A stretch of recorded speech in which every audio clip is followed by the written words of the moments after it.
তাহলে গান বাজনা যদি হারাম হইতে বিবাহের অনুষ্ঠানে গান বাজনা বাজলো কেন? ওই সর্দার সাহেব বিবাহ পড়াতে গেল কেন?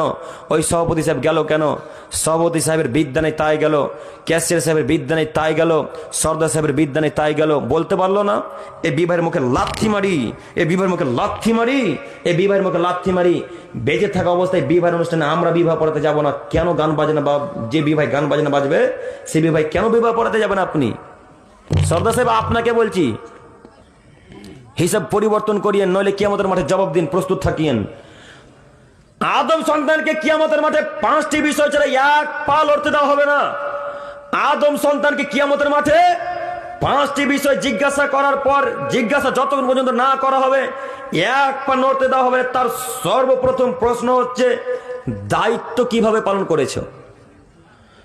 তখন আপনাকে আল্লাহ বলবেন, ও সর্দার সাহেব, আপনি যে ওই মালদা জেলার অমুক গ্রামের সভাপতি ছিলেন, সর্দার ছিলেন, ওই যে বিবাহের অনুষ্ঠানে গান বাজনা বেজেছে, এখন আপনার কি হবে?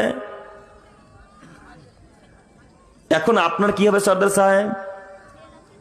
সর্দার সাহেব আপনাকে একটা পরামর্শ দিয়ে যাচ্ছি, শুনুন। আজকে এই মাইকের সামনে আমার বক্তব্য পরে বলেন, জনগণ, দায়িত্ব নিয়ে ভুল করেছিলাম গো, দায়িত্ব পালন করা হচ্ছে না আমার দ্বারাতে, তাই আজকে আপনাদের সকলের সামনে দায়িত্ব আমি ত্যাগ করলাম। তাই আমি দায়িত্ব ত্যাগ